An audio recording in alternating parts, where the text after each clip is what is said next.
Il a craché ces mots à mon visage alors que le petit déjeuner que je lui avais préparé fumait encore sur la table. Vieille puante, tu sens la pauvreté. Mon propre fils, sorti de mes entrailles. Celui que j'avais tenu dans mes bras pendant les nuits de fièvre. Celui à qui j'avais tout donné, ce que j'avais et ce que je n'avais pas. Si vous pensez que la douleur d'une gifle se compare à la douleur de ces mots, c'est que vous n'avez jamais été traité d'inutile par quelqu'un que vous donneriez votre vie pour protéger. Je m'appelle Claudette Robert. J'ai 72 ans et je vis à Rouen, une ville historique au bord de la Seine, dans le nord de la France. Les rues pavées ont été témoins de ma jeunesse, de mon mariage, de l'arrivée de mon fils unique Mathis, et maintenant, de ma vieillesse solitaire. Solitaire même avec lui vivant sous le même toit que moi. Ce matin d'automne, le vent battait contre les fenêtres du petit appartement où je vis depuis que mon mari, Henri, est décédé il y a 12 ans. Mathis avait 29 ans quand son père est parti. Aujourd'hui, à 41 ans, mon fils est un homme amer, qui a échoué dans ses entreprises et ses relations. Un homme qui blâme le monde, surtout sa mère, pour toutes ses déceptions. Mathis, j'ai préparé ton café préféré, ai-je dit ce matin-là, mes mains tremblantes posant la tasse de porcelaine sur la table. La même porcelaine qui appartenait à ma mère. Un des rares héritages que j'ai pu conserver au fil des décennies. Il n'a même pas levé les yeux de son téléphone. Ses doigts glissaient sur l'écran pendant qu'il mâchait le croissant que j'avais acheté à la boulangerie de Madame Fournier, marchant presque 1 kilomètre, malgré mes arthroses, parce que je sais qu'il aime particulièrement cela. Le café est froid, a-t-il grogné. Comme toujours. J'ai dégluti. Je peux le réchauffer un peu, si tu veux. C'est alors qu'il m'a finalement regardé. Ses yeux, si semblables à ceux de son père, mais sans la chaleur qu'Henri avait toujours eue, m'ont transpercé. Pourquoi insistes-tu encore? Regarde cet endroit. Regarde-toi. Vieille puante, tu sens la pauvreté. Il y a eu un silence.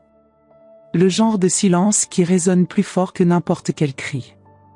Le genre qui marque l'âme comme un fer rouge.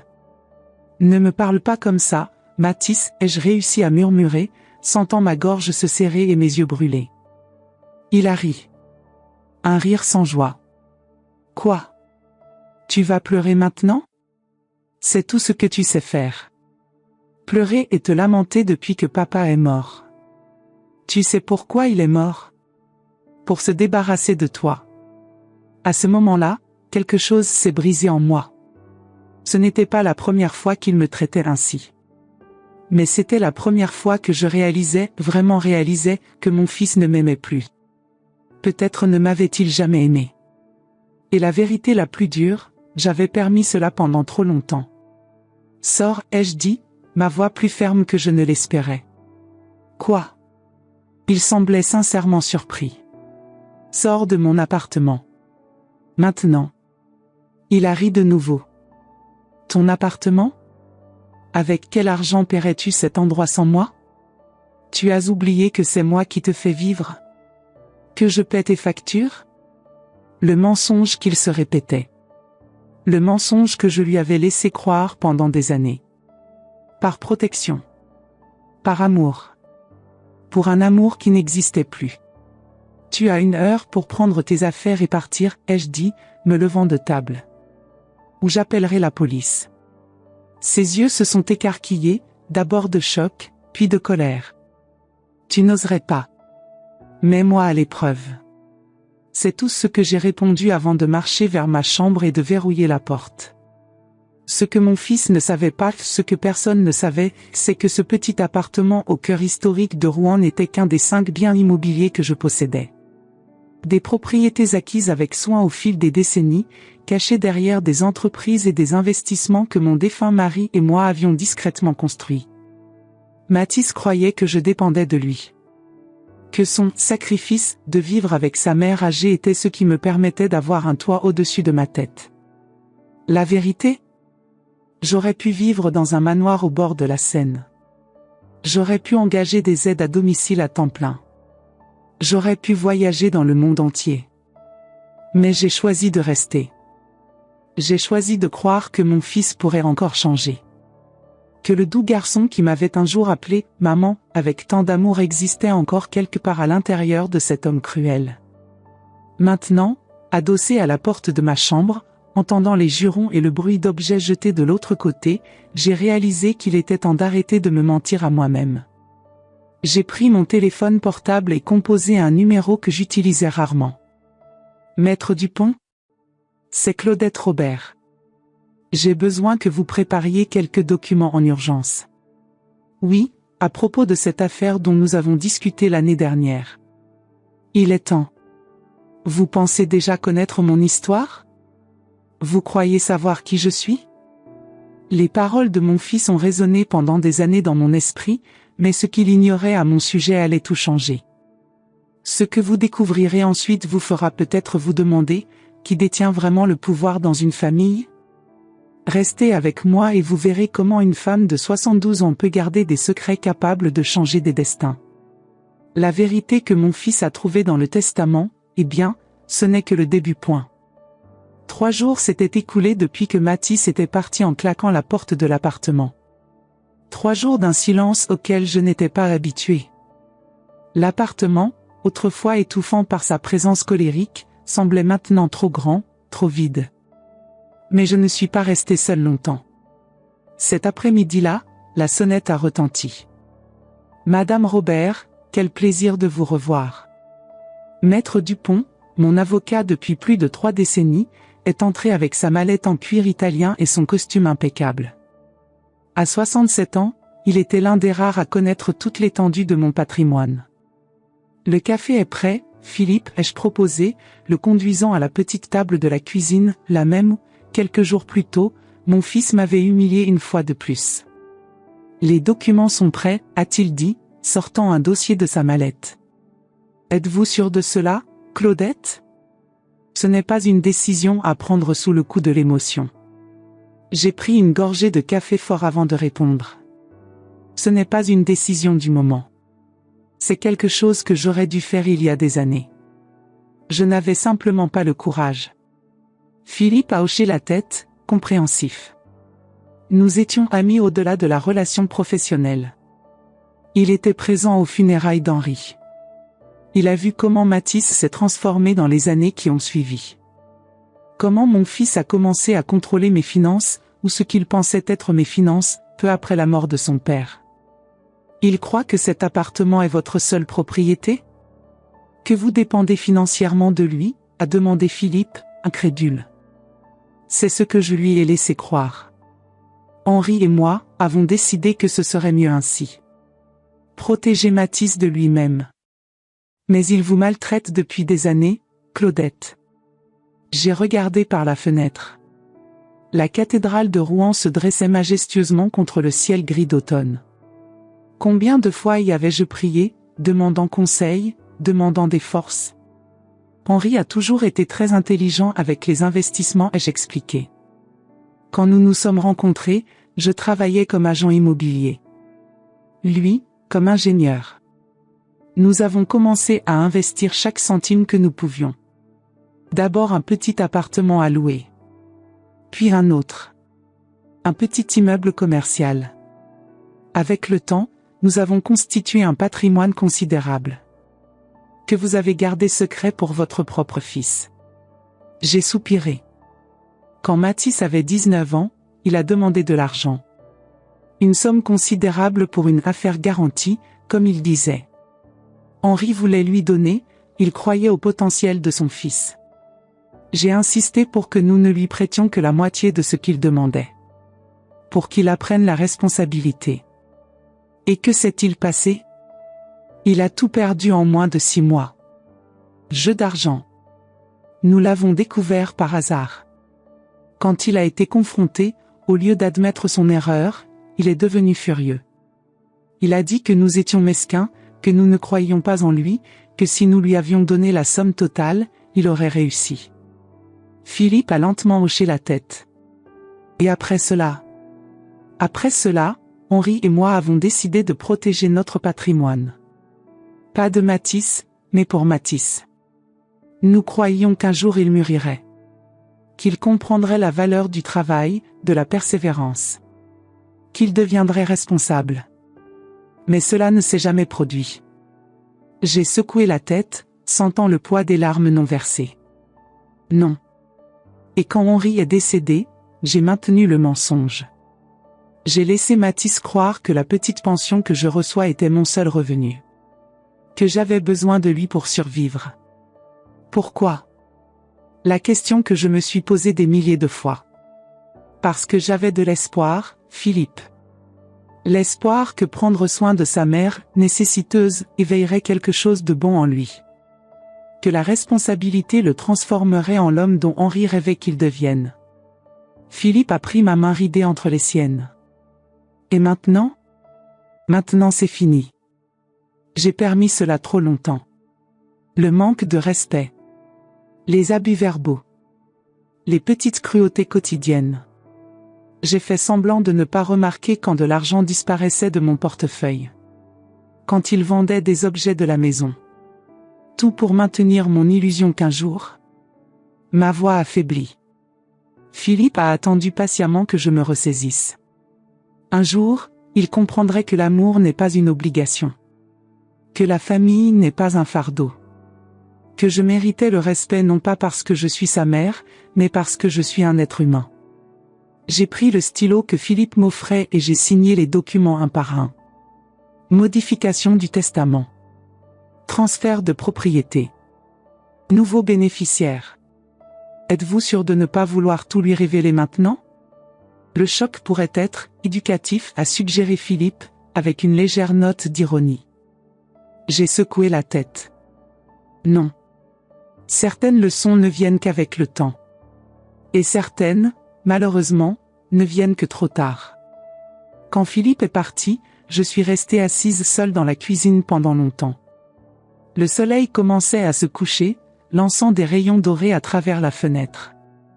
J'ai pris mon téléphone portable et composé un numéro que je n'avais pas utilisé depuis des années. Allô, Sophie? C'est Claudette. Ta tante Claudette? Oui, ça fait longtemps. Écoute, ma chérie, je pensais, toi et ton mari cherchez-vous toujours un endroit pour ouvrir ce café dont tu m'as parlé à Noël dernier? De l'autre côté de la ligne, ma nièce, fille de ma sœur cadette qui vit à Marseille, a presque crié d'émotion quand j'ai mentionné l'immeuble commercial près de la place principale de Rouen. Un espace parfait pour le rêve qu'elle et son mari caressaient depuis des années. Non, ce n'est pas un prêt, ma chérie. Je transfère la propriété à votre nom. Considérez cela comme un cadeau anticipé. Non, ne pleure pas, promets-moi simplement que je pourrai y prendre un café chaque fois que je le voudrais, avec droit à un croissant supplémentaire. En raccrochant, j'ai ressenti quelque chose que je n'avais pas ressenti depuis longtemps, la paix. Ce n'était pas la vengeance que je cherchais. C'était la justice. C'était redistribuer ce que j'avais construit avec tant d'efforts à ceux qui l'apprécieraient vraiment. À ceux qui comprendraient que la vraie valeur ne réside pas dans les propriétés ou les comptes bancaires, mais dans le respect, le travail honnête, l'amour authentique. Le testament était modifié. Le destin, scellé. Il ne restait plus qu'autant de faire son œuvre. Une semaine plus tard, je prenais le thé dans la petite pâtisserie de Madame Fournier quand la clochette de la porte annonça l'entrée de quelqu'un. J'ai levé les yeux et il était là, Mathis. Plus mince, mal rasé, avec des cernes profonds. Nos regards se sont croisés. Pendant un moment, j'ai pensé qu'il ferait demi-tour et sortirait. Mais, à ma surprise, il s'est dirigé vers ma table. « Puis-je m'asseoir » a-t-il demandé, la voix plus basse que d'habitude. J'ai fait un geste affirmatif de la tête. Madame Fournier, qui connaissait notre histoire à moitié, la moitié que tout Rouen connaissait, la pauvre veuve Claudette et son fils problématique, nous a regardés d'un air inquiet. J'ai souri pour la rassurer. « Comment vas-tu » ai-je demandé, gardant une voix neutre. Mathis a haussé les épaules. « Je dors sur le canapé d'un ami. Ce n'est pas idéal. » J'ai pris une gorgée de thé, me donnant le temps de l'étudier. Il semblait vaincu. Moins arrogant. Presque vulnérable. « Je suis venu m'excuser » a-t-il finalement dit, les yeux fixés sur la table. Ce que j'ai dit, était impardonnable. J'ai laissé le silence s'étendre entre nous. Non par cruauté, mais parce que je voulais être sûr que ses paroles étaient sincères. Pourquoi maintenant, Mathis? Après des années à me traiter comme un fardeau, comme quelqu'un de jetable, pourquoi s'excuser maintenant? Il a passé sa main dans ses cheveux, un geste qui me rappelait tellement Henri que j'ai senti une douleur au cœur. Parce que j'ai réalisé que je pouvais te perdre pour de bon. La réponse m'a prise au dépourvu. Pas par la constatation évidente, mais par l'honnêteté crue dans sa voix. Tu m'as déjà perdu depuis longtemps, mon fils. Pas physiquement, mais émotionnellement. Chaque mot dur, chaque regard de mépris, chaque mensonge, de petits enterrements de l'amour que nous avions autrefois. Ses yeux se sont remplis de larmes. C'était rare de voir Mathis pleurer. La dernière fois, c'était aux funérailles de son père. Je sais que j'ai tout gâché, a-t-il admis. Après la mort de papa, je me suis perdu. J'ai senti que je devais prendre le contrôle. Être l'homme de la maison. Mais je ne savais pas comment. Et puis est venue la colère. La frustration de ne pas réussir à être la moitié de l'homme qu'il était. J'ai regardé par la fenêtre de la pâtisserie. La vie à Rouen suivait son rythme normal dehors. Des gens pressés, des amoureux main dans la main, des enfants qui courent. La vie qui continue, malgré nos petites tragédies personnelles. Ton père n'était pas parfait, Mathis. Personne ne l'est. Mais il comprenait une chose fondamentale que tu n'as jamais comprise, le respect ne s'exige pas, il se gagne. Maman. L'utilisation du mot qu'il n'utilisait plus depuis des années, maman, pas mère, dit avec dédain, a presque brisé ma résolution. Tu peux revenir à la maison, ai-je finalement dit. Mais avec des conditions. Ses yeux se sont illuminés d'espoir. Lesquels? D'abord, tu vas chercher un emploi. N'importe quel emploi. Peu importe s'il est en dessous de ce que tu penses mériter. Deuxièmement, tu contribueras aux dépenses de la maison vraiment, pas le mensonge de payer les factures que tu entretenais alors qu'en réalité tu utilisais mon argent de pension. Troisièmement, tu chercheras une aide psychologique. Il a semblé surpris par ma fermeté. Pendant un moment, j'ai vu le vieux Mathis vouloir émerger, défensif, prêt à contre-attaquer. Mais alors quelque chose a changé sur son visage. D'accord, a-t-il accepté. Je ferai ce qu'il faut. Ce soir-là, Mathis est revenu à l'appartement. Les premières heures ont été étranges, tendues. Il se déplaçait comme un invité mal à l'aise, demandant la permission d'utiliser la cuisine, la salle de bain. S'excusant quand il me heurtait dans les 3 couloirs. Pendant que je préparais le dîner, un simple ratatouille, recette de ma grand-mère, j'observais Mathis assis à table, manipulant son téléphone. Mais, contrairement aux autres fois, il n'était pas absorbé par des jeux ou des réseaux sociaux. Il cherchait du travail. Il y a un poste à la librairie près de la cathédrale, a-t-il commenté. Ça ne paie pas beaucoup, mais... Honoré Boucher en est-il toujours le propriétaire, ai-je demandé, coupant des aubergines. Oui, pourquoi? C'était un ami de ton père. Un homme juste. Mathis a hoché la tête, retournant à son téléphone. J'ai serré là-bas en premier, alors. Pendant le dîner, nous avons mangé en silence, mais ce n'était pas le silence lourd d'avant. C'était plus contemplatif. Comme si nous recalculions tous les deux des itinéraires, réévaluions des terrains. Maman, a-t-il dit, quand nous avons fini de manger. Il y a quelque chose que je dois te dire. Le ton sérieux m'a alarmé. Qu'est-ce que c'est? J'ai une dette. Une grosse dette. Je n'ai pas été surprise. D'une certaine façon, j'avais toujours su qu'il y avait quelque chose comme ça. Combien? Il a mentionné une somme qui, pour la plupart des gens, serait dévastatrice. Pour moi, avec mon patrimoine caché, c'était gérable. Mais Mathis ne le savait pas. Pour lui, cette dette était un gouffre. Comment est-ce arrivé, ai-je demandé, gardant une voix calme. Des paris. J'ai commencé quand papa est mort. Petit au début. Puis plus important. Je pensais que je pourrais récupérer ce que je perdais. C'est un cercle vicieux. C'est pour ça que tu prenais de l'argent dans mon portefeuille? C'est pour ça que tu vendais des choses de la maison? Il a baissé la tête, honteux. Oui. Et, il y a plus. J'ai emprunté en utilisant cet appartement comme garantie. Mon cœur s'est accéléré. Pas pour le danger réel, je pourrais payer la dette sans difficulté, mais pour l'audace, la trahison. Comment? L'appartement est à mon nom.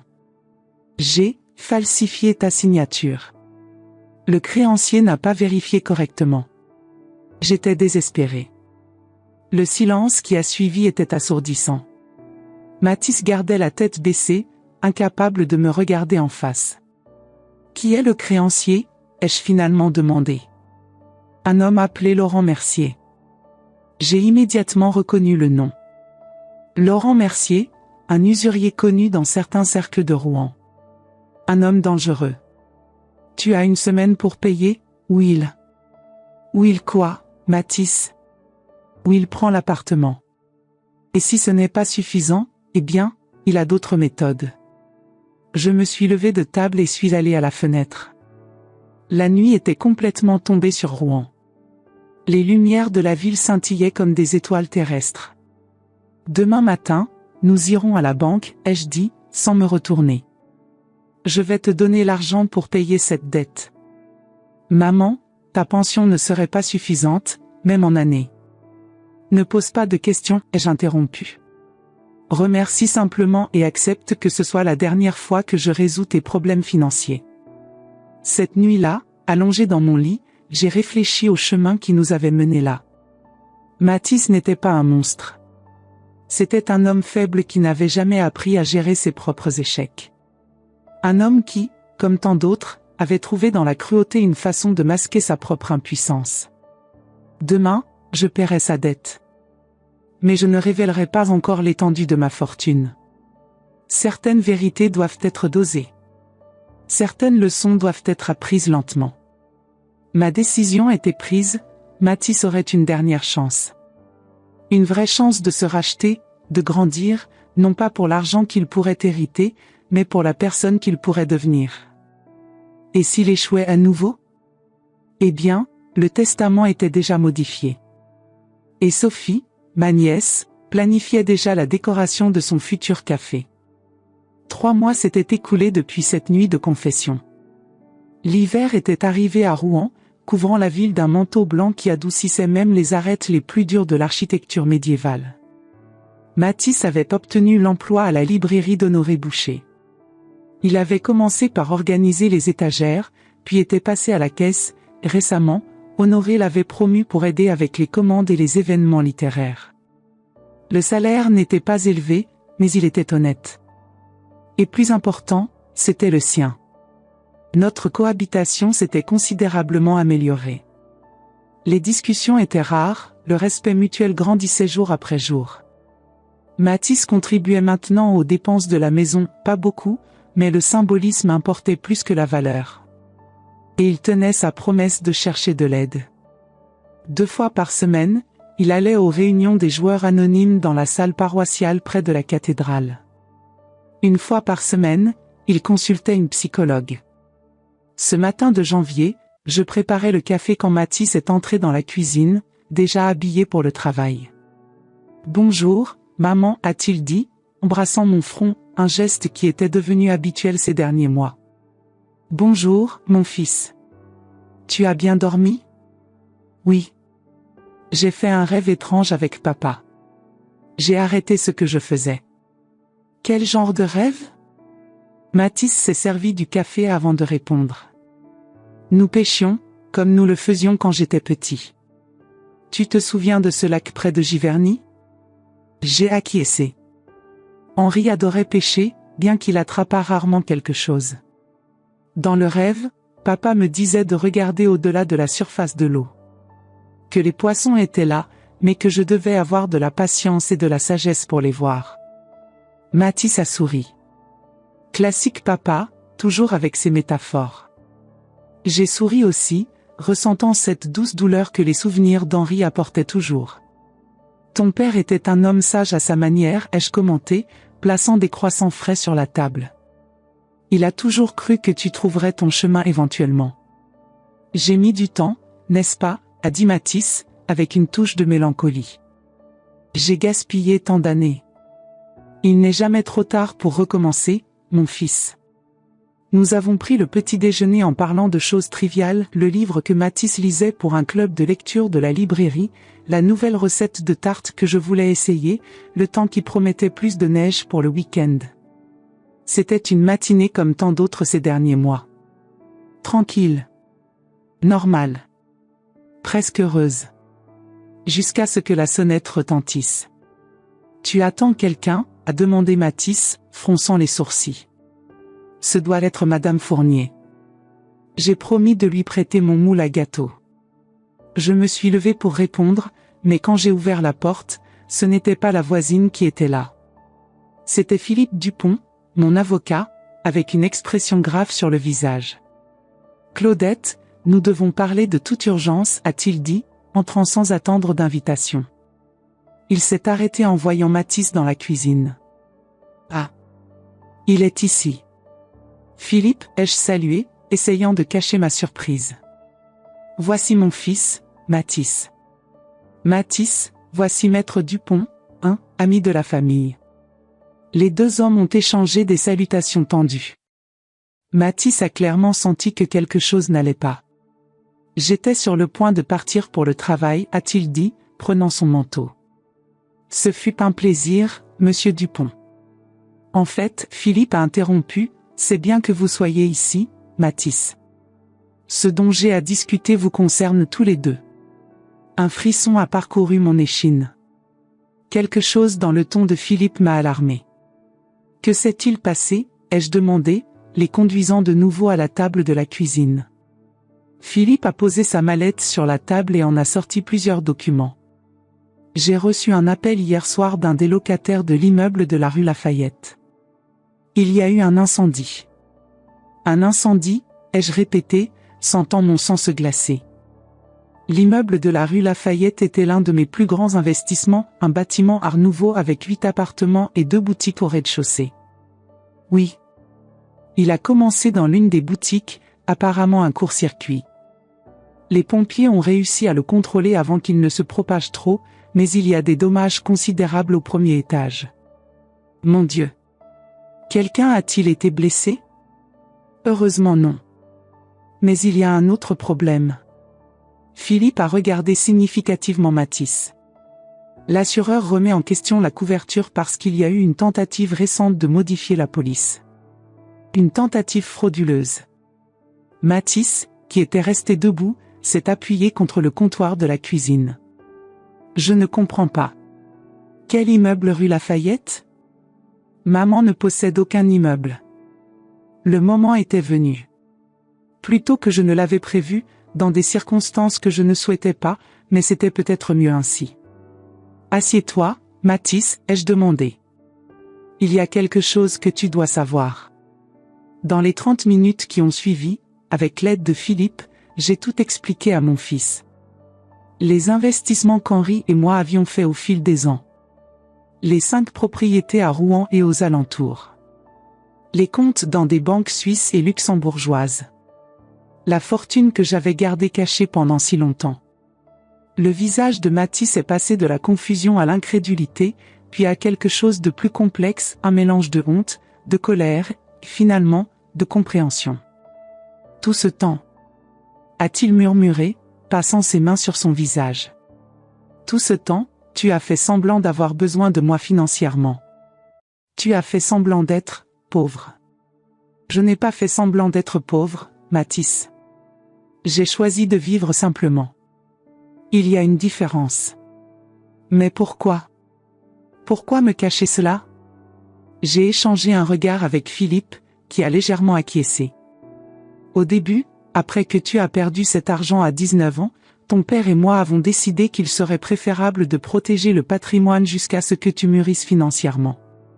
Ensuite, quand Henri est décédé et que tu as changé, est devenu plus amer, plus contrôlant. Tu ne me faisais pas confiance, a-t-il conclu, la voix basse. Ce n'était pas une question de confiance, Mathis. C'était une question de protection. La tienne et la mienne. Protection, a-t-il répété, incrédule. En me laissant croire que j'étais responsable de toi? En me laissant vivre avec culpabilité et ressentiment pour devoir prendre soin de ma mère âgée? Tu as choisi le ressentiment, mon fils. Tu aurais pu choisir la gratitude. L'amour. Mathis s'est levé brusquement, la chaise raclant le sol en bois. J'ai besoin d'air. Mathis, attends. Mais il était déjà à la porte, enfilant son manteau à la hâte, sans regarder en arrière. La porte a claqué, laissant Philippe et moi dans un silence pesant. Ça ne s'est pas passé comme prévu, a commenté Philippe, rangeant les documents. Rien dans ma relation avec Mathis ne se passe comme prévu, ai-je répondu, sentant une profonde fatigue s'installer dans mes os. Que vas-tu faire à propos de l'immeuble, a demandé Philippe, revenant au sujet initial. Je vais aller voir l'assureur personnellement. Je veux comprendre cette histoire de tentative frauduleuse de modification de la police. Philippe a hésité. Claudette, tu ne penses pas que, peut-être Mathis? Non, ai-je interrompu fermement. Il a changé, Philippe. Ces derniers mois, j'ai vu l'homme que mon fils peut être quand il n'est pas consumé par l'amertume et le ressentiment. Non, ce doit être une erreur. Après le départ de Philippe, je suis restée assise dans la cuisine pendant des heures, observant la neige tomber dehors. Le ciel avait la même couleur que les yeux d'Henri, un gris-bleu qui semblait contenir tous les secrets du monde. Ce n'est que lorsque l'horloge du salon a sonné 3 heures que j'ai réalisé combien de temps s'était écoulé. Mathis devait être à la librairie, en train de travailler. J'ai décidé qu'il était temps de résoudre le mystère de la police d'assurance. J'ai enfilé mon manteau le plus chaud, mis des bottes adaptées à la neige et suis sorti dans le froid de janvier. La compagnie d'assurance se trouvait à 20 minutes de marche. L'exercice me ferait du bien, aiderait à éclaircir mon esprit. Les rues de Rouen étaient magnifiques sous la neige, comme une carte postale vivante. Je suis passé devant la cathédrale, imposante contre le ciel gris, ses vitraux colorés contrastant avec la monotonie de l'hiver. Je suis passé devant le gros horloge, la grande horloge médiévale qui marquait les heures dans la ville depuis des siècles. Je suis passé devant tant de lieux chargés de souvenirs, Henri et moi jeunes et amoureux, Mathis petit, courant devant nous, nous trois comme une famille que je croyais incassable. Quand je suis arrivé chez l'assureur, j'ai été accueilli par un jeune agent qui, en entendant mon nom, a immédiatement appelé son superviseur. J'ai été conduite dans une salle privée, où une femme d'âge moyen m'attendait avec un dossier de documents. Madame Robert, je suis Sylvie Moreau, responsable des sinistres. Merci d'être venue personnellement. Je veux comprendre ce qui se passe avec ma propriété de la rue Lafayette, suis-je allé droit au but? Oui, une situation regrettable. L'incendie a causé des dommages structurels importants, mais comme je l'ai mentionné à votre avocat, il y a un problème avec votre police. Quel problème exactement? Elle a ouvert le dossier et sorti quelques papiers. Il y a 3 semaines, nous avons reçu une demande de modification du bénéficiaire en cas de sinistre. La demande était accompagnée d'une procuration et de votre signature. Ou ce qui semblait être votre signature. Mon cœur s'est accéléré. Et qui serait le nouveau bénéficiaire? Un certain monsieur Laurent Mercier. Le nom est tombé comme une pierre dans mon estomac. Laurent Mercier, l'usurier à qui Mathis devait de l'argent. L'homme dont j'avais payé la dette 3 mois plus tôt. Il y a eu quelque chose qui a attiré notre attention, a poursuivi Sylvie. La procuration semblait authentique, mais la signature, notre département des fraudes a remarqué des incohérences. Nous avons contacté le bureau de votre avocat pour vérifier, et c'est alors que nous avons découvert que vous n'aviez pas autorisé un tel changement. Et l'incendie s'est produit peu après. Sylvie a gravement acquiescé. Trop de coïncidences à notre goût. La police enquête déjà sur la possibilité d'un incendie criminel. Je suis sorti de chez l'assureur la tête qui tournait. Les pièces s'assemblaient d'une manière que je ne voulais pas accepter. Mathis avait payé sa dette à Laurent Mercier, avec l'argent que je lui avais donné. Mais et si la dette était plus importante qu'il ne l'avait admis? Et si l'accord impliquait plus que de l'argent? Ou pire, et s'il n'y avait pas de dette du tout? Et si Mathis et Laurent conspiraient ensemble, depuis le début? Je voulais croire au changement de mon fils. Ces derniers mois, il semblait enfin être sur la bonne voie. Mais maintenant, des doutes sombres s'infiltraient dans mon esprit comme le brouillard froid qui commençait à couvrir les rues de Rouen. Au lieu de rentrer à la maison, j'ai dirigé mes pas vers la librairie d'Honoré Boucher. J'avais besoin de voir Mathis. De le regarder dans les yeux pendant que je l'interrogerais sur Laurent Mercier. La librairie était un endroit accueillant, avec des étagères en bois foncé du sol au plafond et l'odeur réconfortante du papier ancien et du café frais. Une petite clochette a tinté quand j'ai ouvert la porte. Honoré, un homme corpulent avec une barbe blanche et des lunettes à monture épaisse, était derrière le comptoir. Il a souri en me voyant. « Claudette ! Quel plaisir inattendu ! Bonjour, Honoré. Je suis venu voir Mathis. » Le sourire d'Honoré a vacillé. « Mathis ? Il n'est pas venu travailler aujourd'hui. Il a appelé en disant qu'il était malade. » J'ai senti mon sang se glacer. « Je comprends. Merci, Honoré. Tout va bien, Claudette ? Tu sembles pâle. » Juste le froid, ai-je menti.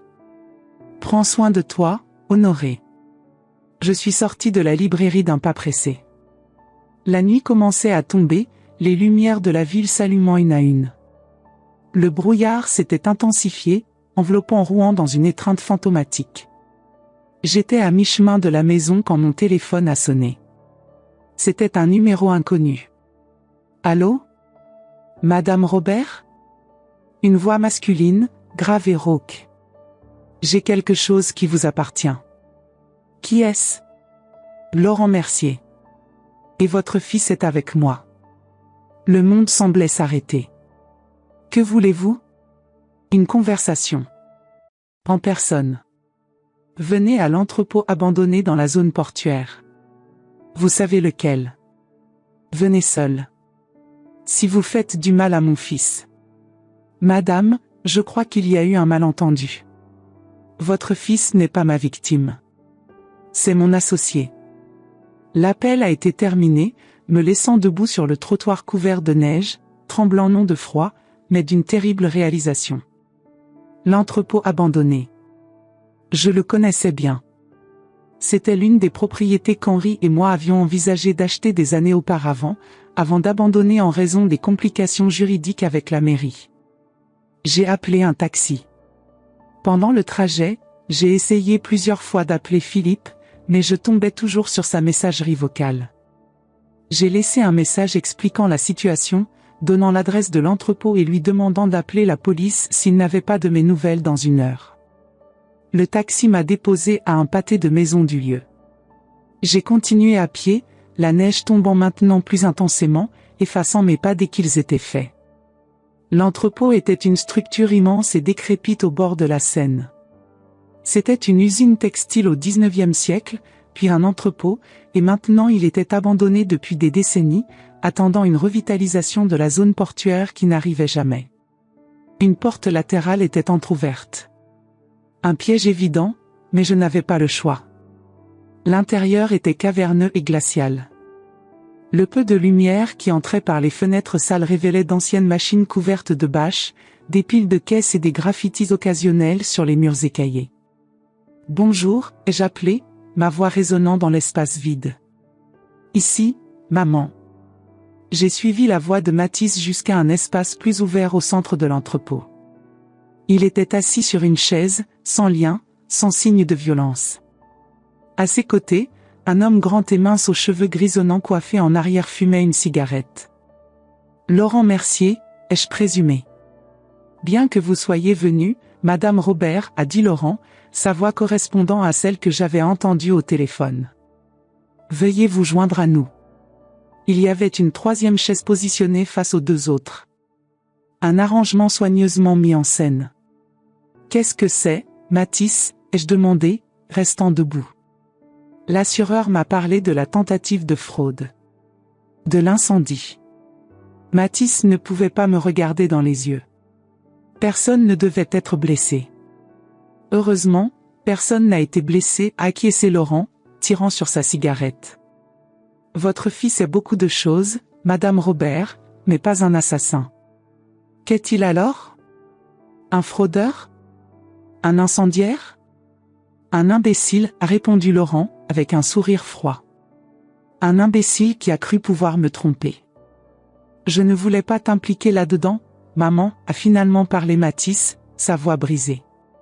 Après que tu as payé ma dette, je pensais être libre. Mais Laurent a découvert tes propriétés. Ton argent. Comment, ai-je exigé de savoir? Laurent a ri. Rouen est une petite ville, madame. Les secrets ne restent pas enterrés pour toujours. Surtout quand quelqu'un sait où creuser. Alors tu as forcé mon fils à essayer de frauder ma police d'assurance? À incendier mon immeuble? Forcer est un mot fort, Laurent a haussé les épaules. Disons que j'ai offert une alternative à la casse de genoux. Votre fils me devait toujours de l'argent, vous savez. J'ai regardé Mathis, confuse. Mais j'ai payé ta dette. Toute ta dette. Non, maman, Mathis a admis, sa voix presque un murmure. Tu as payé ce que je t'ai dit que je devais. La vérité est que la dette était beaucoup plus importante. Et après que Laurent a découvert mon argent, vous avez prévu de me voler? Non. Mathis a protesté, me regardant enfin. Je n'ai jamais, le plan était seulement l'assurance. L'immeuble. Rien de plus. Un plan stupide, a commenté Laurent, écrasant sa cigarette sur le sol en béton. Votre fils n'a pas de talent pour le crime, madame. La signature contrefaite était trop amateur. L'incendie, mal planifié. Si j'avais su qu'il était si incompétent, j'aurais choisi une autre méthode de paiement. Et pourquoi m'appeler ici? Pourquoi toute cette mise en scène? Laurent a souri à nouveau, révélant des dents jaunies par le tabac. Parce que, contrairement à votre fils, je suis un homme d'affaires pragmatique. Quand un plan échoue, j'en trouve un autre. Et vous, Madame Robert, avez maintenant une dette à payer. Je ne vous dois rien. Votre fils doit. Et d'après ce que j'ai compris, vous valorisez les liens familiaux. Alors, voici ma proposition, vous me transférez la propriété de la rue Lafayette, déjà endommagée de toute façon, et votre cher fils est libéré de ses obligations.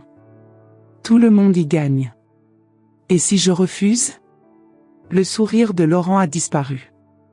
Alors, malheureusement, je devrais recourir à des méthodes plus traditionnelles de recouvrement. Et votre fils n'est pas aussi résistant qu'il le paraît. J'ai regardé Mathis, qui avait à nouveau baissé la tête. Mon fils. Mon fils unique. Le garçon qu'Henri et moi avions aimé dès le premier instant. L'homme qu'il était devenu, faible, corrompu, prêt à trahir sa propre mère. Et pourtant, mon fils. J'aurais besoin d'un avocat pour faire le transfert légal, ai-je finalement dit. Laurent a acquiescé, satisfait. Bien sûr. Tout dans les règles de la loi. J'ai les documents ici même. Il s'est levé et a marché vers une table improvisée avec des caisses, où un dossier attendait. Pendant qu'il cherchait les papiers, je me suis approché de Mathis. Pourquoi, ai-je chuchoté. Après tout, après ces mois où je pensais que tu changeais. J'essayais de changer, a-t-il répondu, la voix étranglée. Mais la dette, la peur, quand Laurent a découvert ton argent, il m'a donné un ultimatum. Il a dit que ce serait juste un immeuble. Que personne ne serait blessé. Et tu l'as cru? Tu as cru qu'après avoir obtenu un immeuble, il s'arrêterait là? Mathis n'a pas répondu. Il n'avait pas besoin de le faire. Nous connaissions tous les deux la réponse. Voici les documents, Laurent est revenu, tendant le dossier. Simple et direct.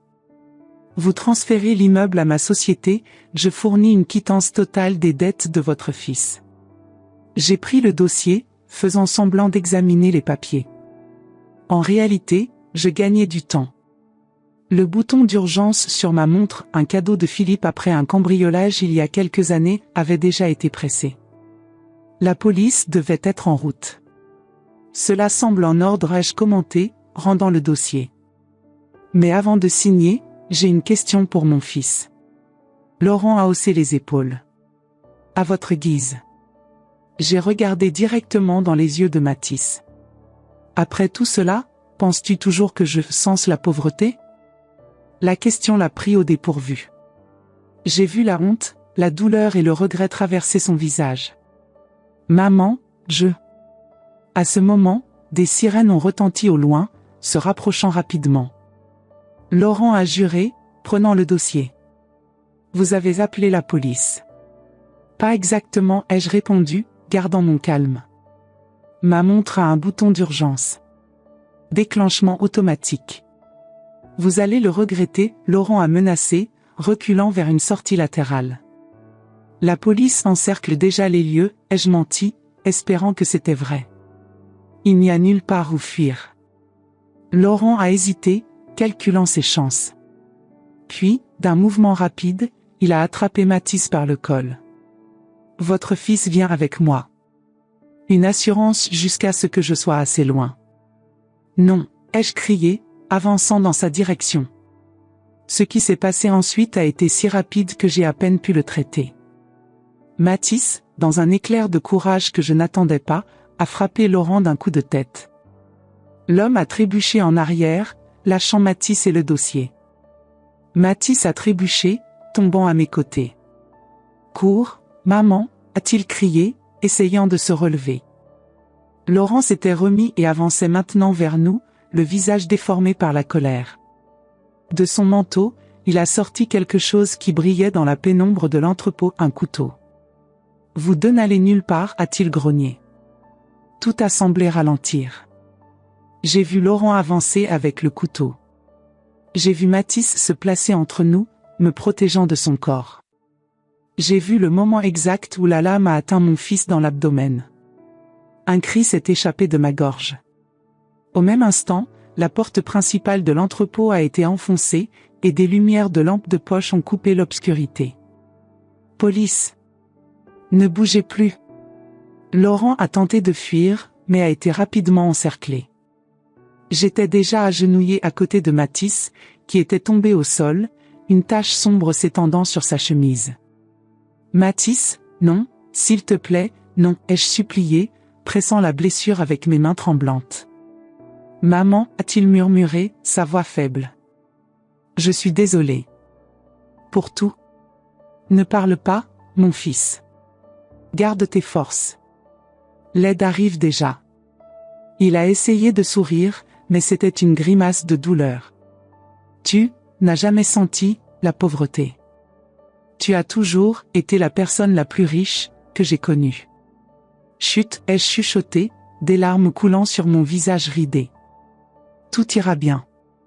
Les ambulanciers sont arrivés quelques minutes plus tard. Pendant qu'ils travaillaient pour stabiliser Mathis, Philippe est finalement apparu, essoufflé et alarmé. Claudette. J'ai reçu ton message et je suis venu aussi vite que possible avec la police. Mon Dieu, Mathis est. Il va survivre, ai-je affirmé, avec une certitude que je ne ressentais pas, il doit survivre. À l'hôpital, les heures se sont étirées comme des décennies. La chirurgie de Mathis a duré presque 4 heures. Le médecin nous a dit que le couteau avait perforé la rate, mais par chance n'avait pas atteint d'organes vitaux. Il a perdu beaucoup de sang, a expliqué le chirurgien. Mais il est jeune et fort. Avec des soins appropriés, il devrait se rétablir complètement. Philippe est resté à mes côtés pendant toute l'attente. Il a expliqué que la police avait arrêté Laurent Mercier non seulement pour l'agression sur Mathis, mais aussi pour extorsion et pour la tentative de fraude à l'assurance. Les enquêtes sur l'incendie étaient toujours en cours, mais les preuves indiquaient un incendie criminel. Et Mathis, ai-je demandé, craignant la réponse. Sera-t-il accusé aussi? Philippe a soupiré. Probablement. La fraude à l'assurance est un crime, Claudette. Mais étant donné les circonstances, le fait qu'il ait été contraint et qu'il ait fini par te protéger, les avocats peuvent négocier quelque chose de moins sévère. J'ai acquiescé, absorbant la réalité. Mon fils ferait face aux conséquences de ses actions. Comme il se devait. 3 jours plus tard, quand Mathis était déjà hors de danger et conscient, je suis entré dans sa chambre d'hôpital. Il était pâle, avec des tubes et des moniteurs connectés à son corps, mais ses yeux étaient clairs quand ils se sont tournés vers moi. « Maman » a-t-il dit, la voix rauque. « Tu es venue. » « Bien sûr que je suis venue, ai-je répondu, m'asseyant sur la chaise à côté du lit. « Je suis ta mère. » Il y a eu un lourd silence entre nous. Tant de choses à dire, tant de blessures à guérir. « Je vais aller en prison, n'est-ce pas ?» a-t-il finalement demandé. « Probablement. Mais nous travaillons avec les avocats. Si tu coopères complètement, si tu avoues tout, si tu montres du remords, peut-être pourrons-nous obtenir une peine alternative. » Mathis a lentement acquiescé. « Je mérite d'aller en prison. Ce que j'ai fait, ce que j'ai prévu de te faire, est impardonnable. Ce n'est pas à moi de juger ce qui est pardonnable ou non, mon fils. Je sais seulement que quand ce couteau venait dans ma direction, tu n'as pas hésité. Tu as choisi de me protéger, même après tout ça. C'était instinctif, a-t-il dit, une larme coulant sur son visage. À ce moment-là, je ne pouvais penser qu'à, pas ma mère. Peu importait à quel point j'avais eu tort, à quel point je t'avais blessé, je ne pouvais pas le laisser te faire du mal. J'ai pris sa main entre les miennes. Peut-être que cet instinct dit quelque chose sur qui tu es vraiment, Mathis. Sur qui tu peux choisir d'être à partir de maintenant. Il a serré ma main en retour, un geste simple, mais chargé de signification. Je ne sais pas si je peux changer, a-t-il admis. Je ne sais pas si je mérite une autre chance. Nous méritons tous une autre chance, mon fils. Même toi. J'ai fait une pause. Surtout toi. 6 mois plus tard, l'été était arrivé à Rouen, transformant la ville grise en un jardin de couleurs et de vie. Mathis, condamné à 2 ans de prison, avait vu sa peine convertie en travail d'intérêt général et liberté conditionnelle, grâce à sa coopération avec la justice et au fait qu'il m'avait protégé, moi, sa victime potentielle. Dans le cadre de sa sentence, il travaillait 4 jours par semaine dans un refuge pour personnes âgées démunies, aidant des gens qui sentaient vraiment la pauvreté, non par choix, mais par circonstance. Les autres jours, il continuait à la librairie d'Honoré, qui avait généreusement maintenu son emploi. Quant à moi, j'ai finalement abandonné les masques et les demi-vérités. J'ai déménagé dans l'une de mes propriétés, une charmante maison de 3 étages avec vue sur la Seine, avec suffisamment d'espace pour recevoir des visites et abriter mes hobbies croissants de jardinage et de peinture. Le Café Sophie, l'entreprise de ma nièce dans l'immeuble que je lui avais donné, était devenu un succès parmi les jeunes de Rouen. J'y passais presque tous les matins pour mon café et mon croissant, fier de voir l'endroit plein de vie et de possibilités. Philippe m'avait aidé à réorganiser mes investissements, créant une fondation pour aider les personnes âgées en situation de vulnérabilité. Une partie significative de ma fortune était déjà dirigée vers cette cause. Et le testament ? Eh bien, je l'ai réécrit à nouveau. Mathis recevrait une partie de l'héritage, pas tout, mais suffisamment pour avoir une vie confortable, à condition qu'il continue sur le chemin de la rédemption. Le reste serait divisé entre la fondation, Sophie et d'autres personnes qui avaient démontré, par des actions et non des paroles, la valeur du respect, du travail honnête et de l'amour authentique. Cet après-midi de juillet, assise dans le jardin de ma nouvelle maison, observant les fleurs que j'avais plantées au printemps, j'ai entendu le portail s'ouvrir. Mathis est entré, portant une petite boîte en bois. « Bonjour, maman » a-t-il salué, embrassant mon front, un rituel qu'il n'a jamais plus abandonné. « Bonjour, mon fils. Comment était le refuge aujourd'hui ? » « Bien. Nous organisons une exposition d'art avec les peintures des personnes âgées. J'ai pensé que tu voudrais peut-être y participer comme mentor. » J'ai souri, imaginant la possibilité. « J'aimerais ça. » Mathis s'est assis à côté de moi, plaçant la boîte entre nous. « J'ai apporté quelque chose pour toi. » J'ai ouvert la boîte avec soin. À l'intérieur, une délicate boîte à musique en porcelaine. Je l'ai immédiatement reconnue, elle était identique à celle que ma mère avait, qui s'était cassée lors d'un déménagement des décennies plus tôt. « Où l'as-tu trouvée ?» ai-je demandé, ému. Honoré m'a aidé. Il connaît un antiquaire à Paris. Il a fallu 3 mois pour en trouver une identique. J'ai tourné le petit levier doré et la mélodie douce a rempli l'air, La vie en rose, la chanson préférée de ma mère. Ma chanson préférée. Merci, Mathis, ai-je dit, sentant des larmes aux yeux. Elle est parfaite. Il a pris ma main. Non, maman. Merci à toi. De ne pas avoir renoncé à moi quand il aurait été plus facile de simplement couper tous les liens. De m'avoir donné la chance d'apprendre que le respect ne s'achète pas, et que l'héritage n'est pas seulement ce que nous recevons, mais ce que nous construisons.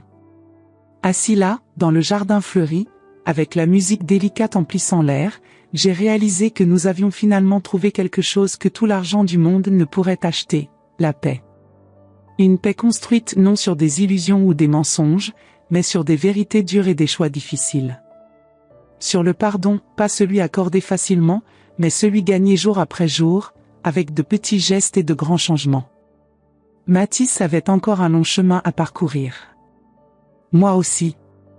Aucun de nous n'était parfait. Aucun de nous ne le serait jamais. Mais là, à ce moment, nous étions quelque chose que nous n'étions pas depuis longtemps, mère et fils, imparfaits mais vrais, endommagés mais réparables. Et cela, je le réalise maintenant à 72 ans, est le plus grand héritage que nous pourrions partager. Le respect ne s'achète pas, mais la rédemption se gagne un jour à la fois, un geste à la fois, une vérité à la fois. Si vous, comme moi, avez déjà ressenti le poids de paroles cruelles venant de quelqu'un que vous aimez, si vous avez déjà ravalé vos larmes en préparant le petit déjeuner pour quelqu'un qui ne valorise pas votre sacrifice, sachez que vous n'êtes pas seul. J'ai partagé mon histoire non seulement pour me libérer, mais parce que je sais qu'en ce moment même, des milliers de mères et de pères souffrent en silence, croyant qu'ils doivent tout supporter au nom de l'amour. Racontez-moi dans les commentaires, avez-vous vécu quelque chose de similaire ? Que auriez-vous fait à ma place ? Votre expérience pourrait être le phare dont une autre personne a besoin pour trouver du courage. Et s'il vous plaît, abonnez-vous à la chaîne. Chaque abonnement me donne la force de continuer à partager des histoires que beaucoup vivent, mais que peu osent raconter. À 72 ans, j'ai appris que notre plus grande force réside dans notre voix et je veux entendre la vôtre. À la semaine prochaine, avec une nouvelle histoire qui touchera votre cœur. Après tout, il n'est jamais trop tard pour recommencer, ou pour établir des limites avec ceux que nous aimons.